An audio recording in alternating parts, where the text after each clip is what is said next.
I placed my phone face down on the marble kitchen counter. Same tone, same stiff, clipped phrasing. Like nothing had ever happened. Like my father hadn't just banned me from his retirement dinner because I was too awkward to introduce around. Because I didn't belong in the curated image of our perfect family evening. 15 minutes after that message, a second one came in. Still him. Still no power. Water's out too. Something wrong with the utility bill? Call the provider now. No greeting. No apology. No mention of excluding me from the dinner. Just another command, like I was still their behind-the-scenes operations manager. The family's unpaid logistics tech. I closed my eyes for a moment. 2 years. That's how long it had been since they unofficially cut me out. Not with a dramatic declaration, just slow erosion. No seat at Thanksgiving, no return calls, just silence and redirected mail. But not once did I stop paying the bills. Electricity, water, internet, security system. All handled by me, like always. I had canceled them one by one, quietly, the same night my father called to say I was a liability at public events. Because I was hard to introduce. Not married, not warm, not photogenic, not impressive enough, despite co-founding a company that now funded half the research grants in Texas. I remembered the call word for word. He said I was too intense and clinical, and that Evan's event wasn't the place for complications. That event, the retirement dinner, was happening today. And Evan, my younger brother, was proudly bringing his new fiancé to meet the family for the first time, which meant the whole day had to be spotless, impeccable, controlled. And now, no electricity, no running water, no Wi-Fi, no way to contact vendors. The house was imploding, exactly as expected. By 11 a.m., my phone was vibrating nonstop, message after message, from everyone. Mom, Sienna, please, I'm begging you. Guests are already arriving, just help this once. Dad, no electricity, we can't cook. Where are you? Handle this. Evan, seriously? Mom's crying. Ariana's about to walk in, and we can't even play music. Claire, our cousin. There's no internet. I can't even call DoorDash. I'm losing it here. You're being selfish. Selfish. That was rich. I leaned back in my chair. My coffee had gone cold. The texts didn't satisfy me. They didn't even hurt anymore. All I felt was a kind of still, unwavering emptiness. The kind that comes after you've spent years giving everything and finally decided to stop. Then the phone buzzed again. A video call this time. Aunt Vanessa, the only one in the family who still sent me birthday cards. I hesitated before answering. The screen lit up, her kitchen lit dimly by a flashlight propped against a mug. She looked exhausted, eyes slightly red. Sienna, she said softly, your mom's in a panic. The whole place is dark. Everyone's scrambling around. No one knows what to do. I said nothing at first, just looked at her. She waited a beat, not accusing, not pleading. Then she asked, even gentler, what happened? You've never missed one of your dad's milestones. I know you have your reasons, but just say something. I inhaled deeply, kept my voice calm. My dad said I embarrassed the family, I said. Told me if I insisted on showing up, I shouldn't call him my father anymore. Aunt Vanessa froze. Her face changed in an instant. In the background, I could hear it, my mother's voice, rising. She's probably just sulking. No one would be cruel enough to do this today. Then Evan's sharper voice. Ariana's almost here. Can someone just call the damn power company? I can't believe she'd do this today. A small, joyless smile tugged at the corner of my lips. Aunt Vanessa heard it all. But she didn't flinch. She didn't defend them, didn't excuse anyone. Instead, the screen shifted. And a new face appeared behind her shoulder. Ariana. Neat beige suit, structured posture, clean, professional makeup. Exactly the poised woman I'd approved for the Boston transfer 6 months ago. She stared at the screen, then her eyes widened. Wait! she said aloud, and the entire room went quiet. You're Sienna Harper? The silence was thick, heavy, like fog rolling in before a storm. Even through the grainy resolution of the video call, I could feel it. The sharp shift in air, the crackling discomfort on the other end of the line. Ariana stared at me, eyes wide. Her voice came again, barely above a whisper. Sienna Harper, you're the director at Helix Quant, the one who signed off my relocation. My name lingered in the room like smoke. Behind her, I could see movement. Evan stood frozen beside the dining table, flanked by white candles and a cake that hadn't been lit. My mother clutched a serving tray with trembling hands. My father's jaw clenched so tight I thought his molars might snap. I didn't smile. I didn't gloat. I simply met Ariana's gaze and said quietly, I hope your introduction today goes well. And then, with a tap of my thumb, I ended the call. The screen went black. The noise, the tension, the frantic chaos, all of it was sealed behind that rectangle of glass. I placed the phone on the kitchen table and exhaled. I hadn't exposed anyone. I hadn't said a single thing that wasn't already true. All I had done was answer the call.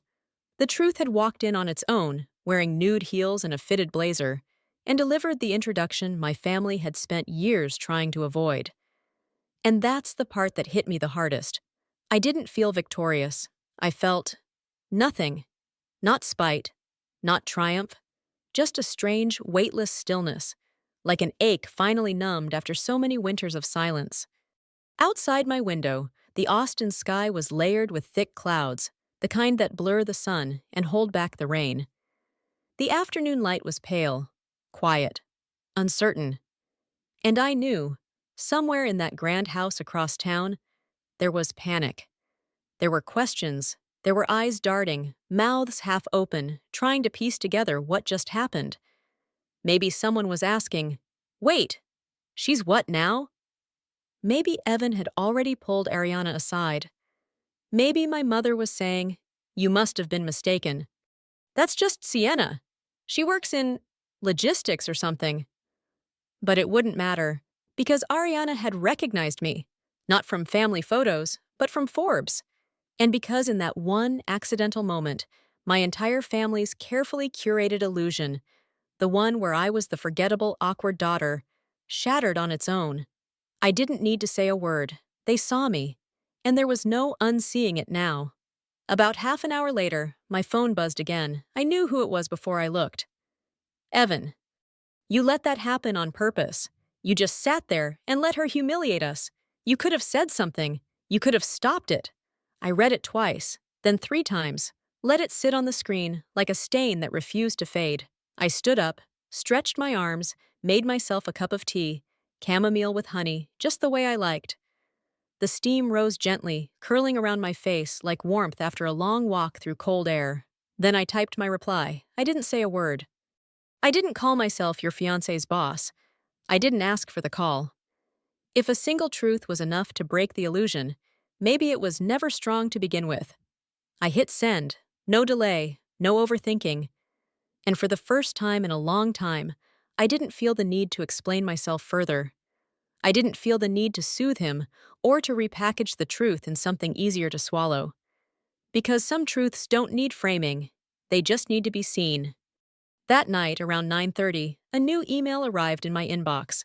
Subject line, today. Sender, Ariana Vega. Sienna, I just wanted to say, I'm sorry. I didn't know who you were. I should have. I should have known you were more than how they described you.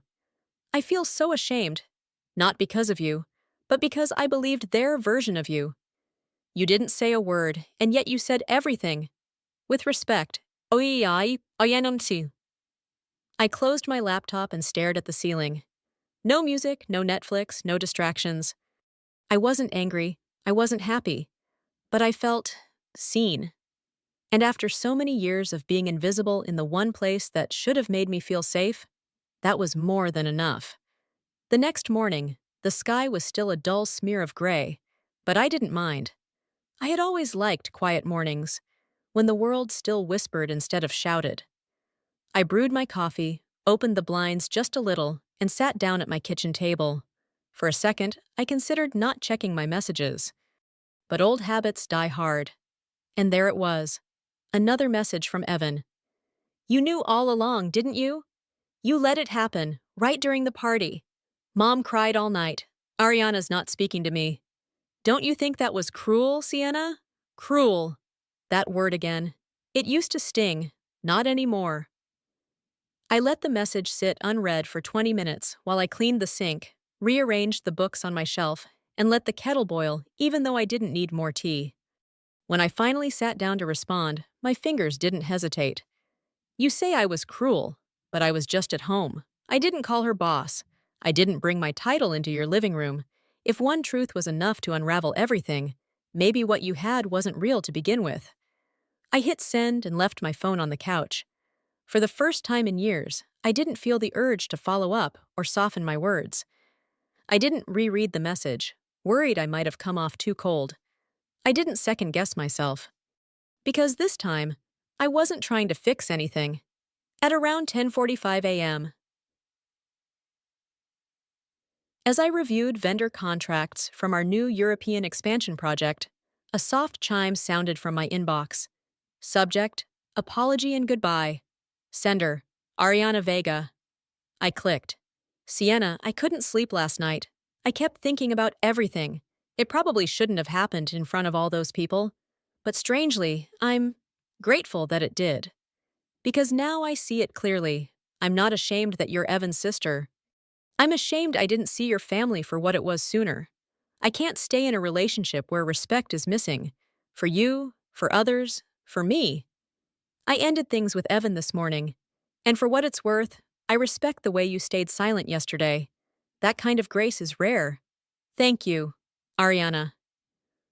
I read it again, slowly, letting the weight of it settle. I wasn't happy that Evan's engagement had ended. I didn't feel vindicated, but something about that message felt right. Like the world had realigned itself by a fraction, a small but undeniable shift. Someone outside the walls of our family had finally seen it, seen me, seen the cracks that I had spent a decade trying to fill with obedience and effort and perfectly timed silence. I didn't reply. There was nothing more to say. But not long after, as I stepped into a quarterly strategy meeting and laid out the roadmap for HelixQuant's next phase of global expansion, my phone buzzed again. Evan. Again. I know you're busy, but please, talk to Ariana for me. She's misunderstanding everything. You're her boss. You have influence. If you say something, she might reconsider. I didn't respond, not because I was angry, but because I was tired. So tired of being needed only when everything else collapsed. I stared out the tall glass windows of our conference room, where the city below moved at its usual restless rhythm. Cars honking, people rushing, lives in motion. My phone buzzed again. Sienna, please, just this once. You know me. You know I didn't mean to make you feel left out. I returned to my desk and typed, Ariana didn't leave because of anything I said. She left because of who you chose to be. And maybe, for the first time, she really saw it. I hit send. This time, I didn't feel the familiar ache in my chest. Just clarity. The kind that comes when you stop carrying guilt that never belonged to you in the first place. It happened the following Sunday. I had just made a conscious decision not to open my laptop, a rare luxury, when the doorbell rang. At first, I ignored it. I wasn't expecting anyone, and I assumed it was a neighbor or a delivery at the wrong unit. But something made me glance through the peephole. My parents, standing at the gate, my mother in a beige cardigan, holding a small bag. My father's arms crossed, the same rigid posture I remembered from every dinner where I'd dared to speak too much. I stood there for a moment, letting my heart beat steady. Then I opened the door. Hi, honey, my mom said first. Her voice was raspy, like she'd just gotten off a red-eye flight. Can we come in and talk for a bit? I didn't reply. I just stepped aside. No hugs, no smiles. Just the quiet creak of the door opening wider than it had in years. I led them to the living room and poured 2 glasses of water. We sat, them on the couch, me across in the armchair. There were no family photos around, no framed memories of a daughter who'd spent her life in the background. My mom glanced around, taking in the space. Tidy, minimal, untouched by any trace of them. It was my father who spoke first. "About the retirement dinner," he began. "I may have said some things I shouldn't have." I said nothing. He shifted slightly, slower this time. "Maybe we've been a little hard on you. Claire's—" He caught himself. "Evan's been a mess since the breakup. Your mother's been crying non-stop." "We wanted to sit down," Mom added quickly, "and talk like a family." I nodded once, just to acknowledge I was listening. But I knew them. I knew how they spoke when they were circling the real reason. And sure enough, it came right after the second sip of water. "Well," my mother said, "we actually have a proposal." She placed the bag on the table and pulled out a printed sheet. "We've thought it through. You're in a stable place now. You're successful. So, we were hoping you could help us with a monthly contribution. Around $2,500. Just enough to cover basic living expenses. Insurance, some retirement savings." I stared at the paper for a long time before looking up. $2,500 a month? My father jumped in. "It's not a lot for someone in your position. You make more in a week. We're not asking for much. We're family, Sienna." That word, family, used like currency, like guilt. I leaned forward slowly. "What about Evan?" My mother flinched. "He's not doing well. The breakup hit him hard. Work's shaky. We can't pressure him right now." Of course not. Evan couldn't be pressured. But I always could. I looked directly at both of them. If Evan agrees to contribute his share, $1,000 a month, and you sign a legally binding agreement that when you both pass, all assets, including the house, go solely to me, I'll consider it. The silence that followed wasn't confusion. It was offense. My father's brow furrowed. His face flushed red. "Are you seriously giving your own parents conditions?" I didn't blink. "Not conditions. Principles. I spent over $18,000 on this family in 2 years. No one asked if I could afford it. No one thanked me. If you want me to support you, then we do it the right way. No more invisible labor. No more guilt tripping. Just clarity." My mother turned to my father, her voice faltering. "Maybe we should talk it over." But he slammed his hand down on the table. "We raised you for over 20 years, he snapped. "And now you sit here like we're some strangers asking for charity. Unbelievable." I stayed seated, calm, unshaken. "Dad," I said evenly, "I don't owe you. If raising me was a financial transaction, we can calculate it line by line, but I won't keep paying for it with silence." He opened his mouth to argue, but something in my voice must have stopped him. My mother stood up, tugging at his arm gently. "Let's go." I rose too. Walked them to the door. No hugs, no goodbyes. Just the fading sound of their footsteps down the hallway. When the door closed behind them, I leaned against it for a moment, listening to the stillness return. No yelling, no guilt, just quiet. And in that quiet, I knew it wasn't just a confrontation that had ended. It was a chapter, and this time, I was the one who wrote the final line. They didn't call again, not the next day, not the day after, not when the next utility bill came due, not even when the security cameras I'd paid for went offline. The silence was deafening, but it wasn't unfamiliar. It was the same silence that filled our house during every dinner I quietly left early. The same silence that followed every achievement of mine they didn't attend. The same silence that used to break me. But this time, I let it be. I didn't chase them. I didn't reach out to explain. I didn't try to soften my words with follow-up texts that began with, "I didn't mean," or, "I just wanted you to know." I let it all sit exactly where it landed. And for the first time in years, I didn't feel guilty for it. That Friday, as I walked through the office halls, I passed a glass panel that reflected a version of myself I almost didn't recognize. Not because I looked different. I still wore the same crisp slacks, the same soft silk blouse, the same understated makeup. But my face was lighter, not smiling, not glowing, just unburdened. I had spent years performing the role of the dependable daughter, the quiet helper, the invisible fixer, the one who made things work without ever being asked how she was doing. Now, there was no one to perform for, and strangely, I felt more myself than ever before. That afternoon, a colleague from HR brought in a cake for one of our junior analysts' birthdays. Everyone gathered around, clapped, laughed, sang. I stood at a distance, holding a cup of green tea. Then, from the other side of the room, Liam Prescott, our new head of finance, walked in. He gave a small wave in my direction. I nodded back. We hadn't spoken about Evan, not once. He hadn't brought it up, and I respected him more for that than I could ever say. Because some things, when fully understood, are best left unspoken. Liam had always been respectful, professional, reserved, but ever since that call, his demeanor had shifted. Not outwardly, but in the way he looked at me. It wasn't awe. It wasn't discomfort. It was recognition. He saw me now, not just as an executive, but as a person who had stood her ground with quiet strength when it mattered most.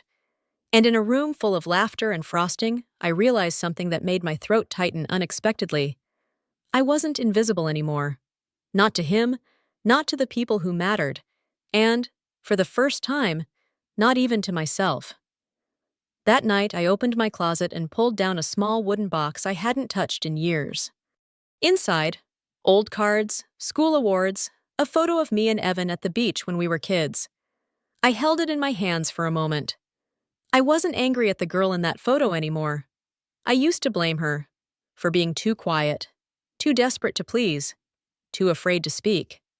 But now, I saw her for what she really was, resilient. I gently returned the photo to the box, closed it, and placed it in the back corner of the shelf, not because I was erasing her, but because I was finally letting her rest. The next morning, I changed my phone wallpaper. It used to be a photo of my family's house in the winter, lights glowing from every window, a scene I had told myself meant home. Now, it was a shot I'd taken last fall on a solo trip to Montana. Just a lake, still and silver under the early morning fog. Peaceful, untouched, mine. I no longer marked Claire's birthday in my calendar. I didn't set reminders to send wine baskets for holidays. I stopped hovering over emails with subject lines like, "Are you free this weekend?" Knowing they were never really about spending time, just needing something. And with every invisible thread I cut, I could feel my breath returning. My body felt lighter, my mind clearer. I was no longer the family's unpaid caretaker, the backup wallet, the emergency technician. I was just Sienna. And that, finally, was enough. It was a Tuesday evening.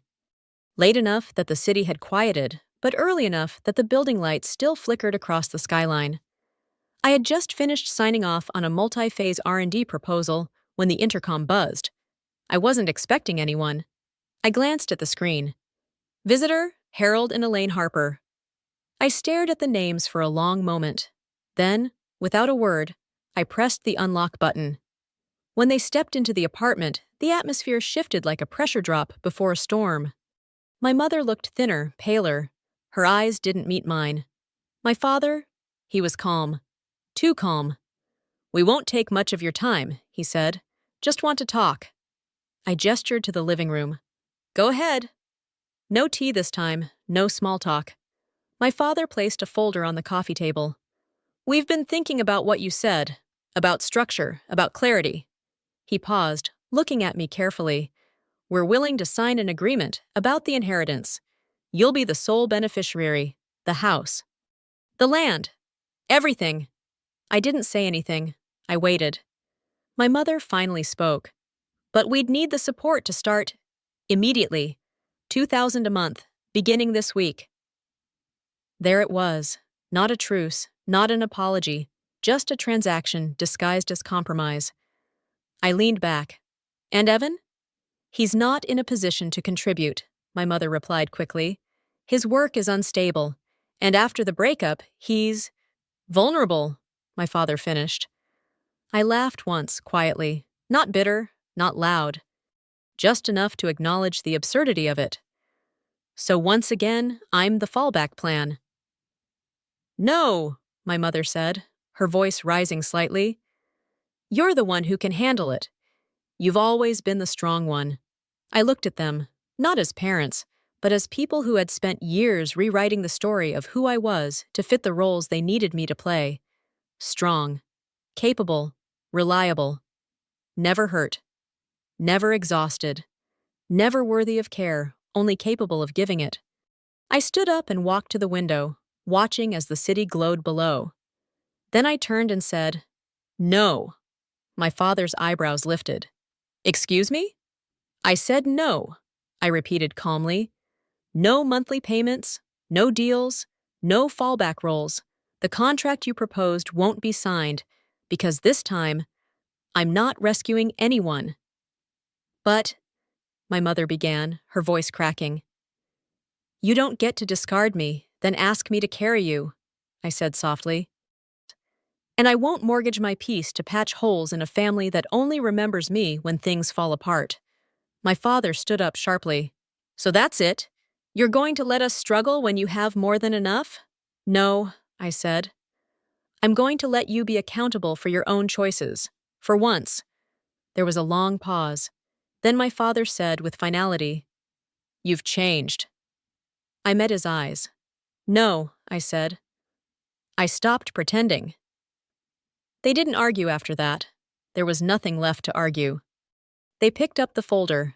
My mother clutched it like it was fragile. At the door, she turned to me one last time. We never meant to hurt you, Sienna. I gave a small, tired smile. But you did. And then I closed the door. Not with anger, but with clarity. That night, I sat by the window, legs curled beneath me, watching the lights blink out across the skyline. No tears, no breakdown, just stillness. For the first time in my life, I hadn't been guilted back into place. I had drawn a line. And this time, I hadn't stepped over it to comfort someone else. I was no longer trying to prove I was good enough to be loved.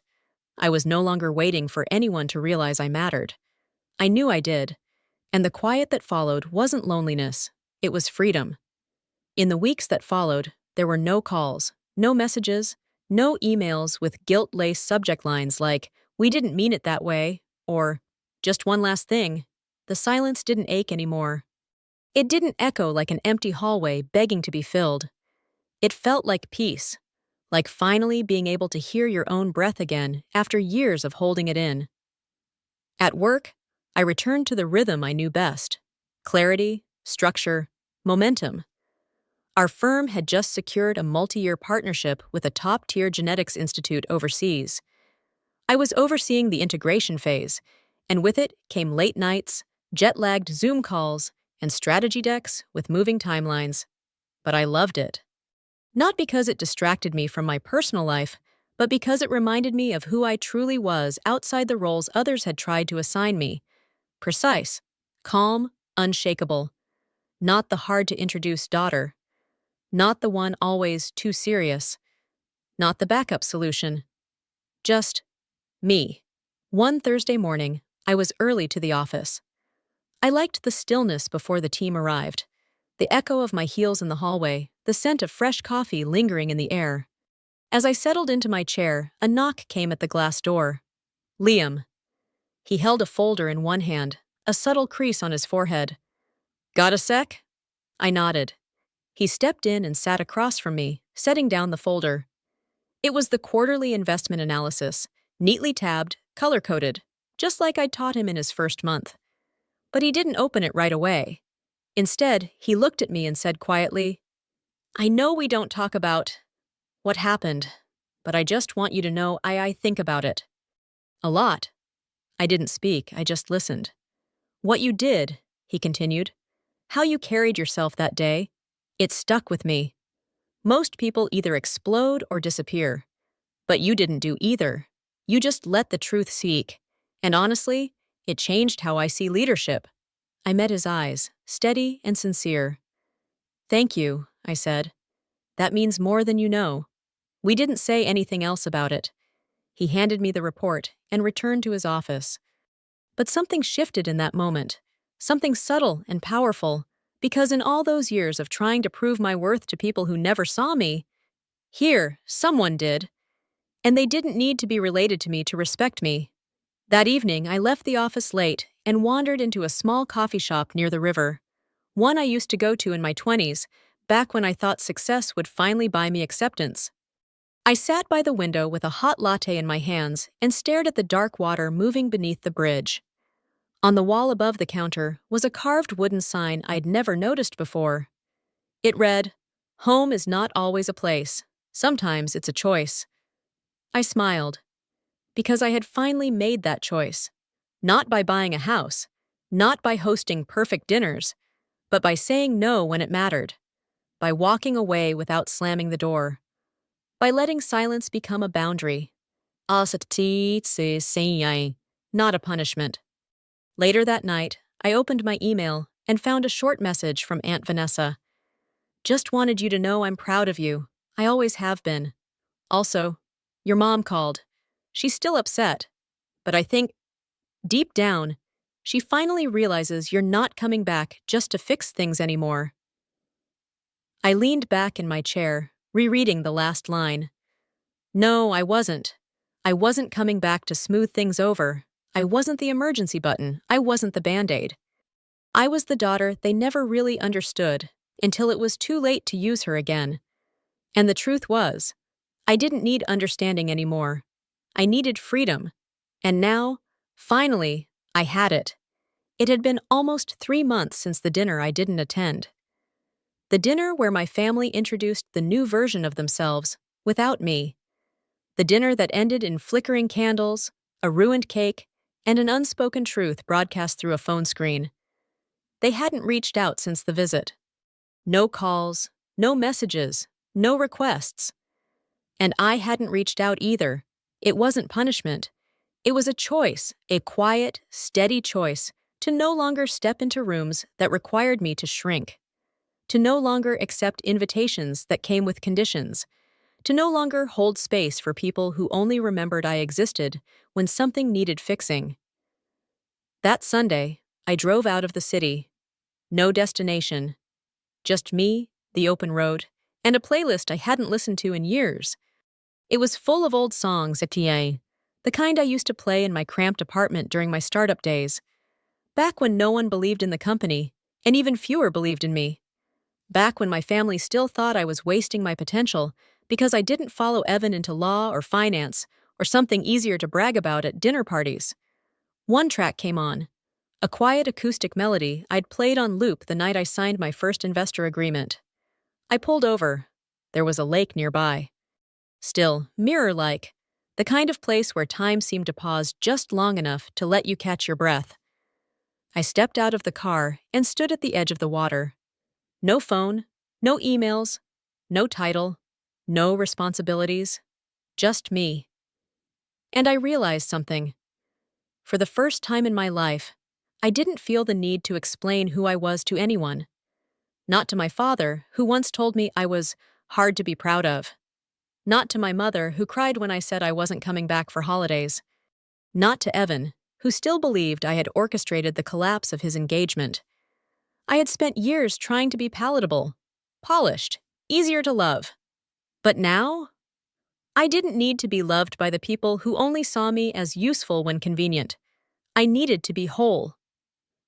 A few days later, back at work, Liam passed by my office and paused at the door. "Got a minute?" he asked. I nodded. He didn't come in. He just smiled faintly and said, "You were right. Sometimes, silence really is the strongest answer." I smiled back. Sometimes it's the only one. He nodded and walked away. That was it. No closure speech, no poetic resolution, just mutual understanding, respect, and space. I've come to realize something I wish someone had told me when I was younger. You can love people and still walk away. You can forgive them and still never go back. You can mourn the family you didn't get while building a life that honors the person you became in spite of it. Because love without respect isn't love, it's obligation. And I'm not here to live anyone's version of duty. I'm here to live mine. So, if you're listening to this, and you've ever been the one pushed to the side, told you were too much or not enough, if you've ever been the invisible glue no one thanks until it breaks, let me say this: you're not broken. You're just done holding pieces that were never yours. I didn't seek revenge. I didn't need to. I let the truth speak. And then I walked away. Not bitter, not angry. Oh, free. What do you think about Sienna's choice? Was she too harsh for setting boundaries? Or was it the first time she truly protected herself?